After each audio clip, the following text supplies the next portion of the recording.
عید کی نماز ادا کرنے کا طریقہ کیا ہے؟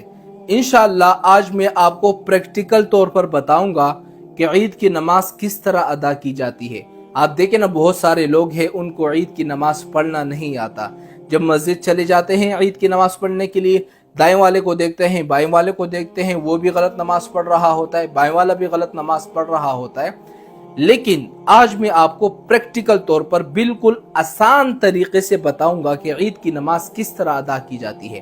انشاءاللہ اتنے آسان انداز میں آپ کو سمجھاؤں گا کہ 10 سالوں تک آپ نہیں بھول پائیں گے کہ عید کی نماز کس طرح ادا کی جاتی ہے۔ دیکھو، عید کی نماز پڑھنے سے پہلے آپ کو عید کی نماز کی نیت کرنا ہوتی ہے۔ جب آپ صف میں آ گئے، نماز کھڑی ہونے والی ہو، اس وقت آپ نے نیت کرنا ہے۔ عید کی نماز کی نیت کس طرح کی جاتی ہے؟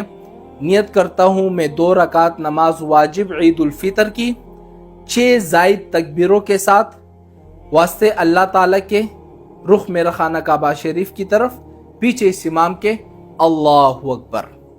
آپ نے جب ہاتھ باندھ لیے، اس کے بعد آپ نے کیا پڑھنا ہے؟ سبحانک اللہم و بحمدک و تبارک اسمک و تعالی جدک و لا الہ غیرک۔ بس آپ نے رک جانا ہے۔ جب اتنا آپ نے پڑھ لیا، اس کے بعد امام صاحب 3 تکبیریں اب کہے گا۔ پہلی رکعت میں 3 تکبیریں کہے گا۔ جب وہ پہلی تکبیر کہے گا اللہ اکبر، آپ نے ہاتھ چھوڑ دینے ہیں۔ دوسری تکبیر کہے گا اللہ اکبر، آپ نے پھر سے ہاتھ چھوڑ دینے ہیں۔ جب تیسری تکبیر کہے گا نا اللہ اکبر، اس وقت آپ نے ہاتھ چھوڑنے نہیں ہیں، بلکہ ڈائریکٹ آپ نے ہاتھ باندھ لینے ہیں۔ اس کے بعد امام صاحب سورہ فاتحہ پڑھے گا، الحمدللہ رب العالمین الرحمن الرحیم، یہ پڑھے گا۔ اس کے بعد وہ سورت ملائے گا، پھر اس کے بعد وہ رکوع کرے گا، سجدہ کرے گا، اور اس کے بعد سجدہ کرنے کے بعد وہ دوسری رکعت کے لیے کھڑا ہو جائے گا۔ جب کھڑا ہو جائے گا، امام صاحب پھر کیا کرے گا؟ پہلے سورہ فاتحہ پڑھے گا، پھر ایک سورت ملائے گا۔ سورت ملانے کے بعد رکوع میں جانے سے پہلے پھر سے 3 تکبیریں کہے گا۔ 3 تکبیریں کیسے کہے گا؟ اللہ اکبر، ہاتھ چھوڑ دینے ہیں، پھر اللہ اکبر، ہاتھ چھوڑ دینے ہیں، پھر اللہ اکبر، آپ نے ہاتھ چھوڑنے ہیں، باندھنے نہیں ہے۔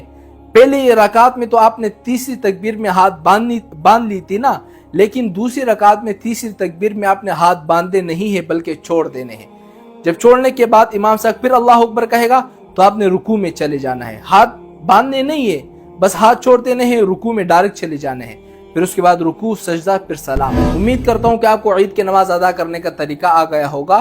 صدقہ جاریہ سمجھ کر ویڈیو کو آگے شیئر کریں تاکہ اور مسلمان بھائیوں کو بھی عید کی نماز ادا کرنے کا طریقہ آ جائے۔ السلام علیکم ورحمۃ اللہ وبرکاتہ۔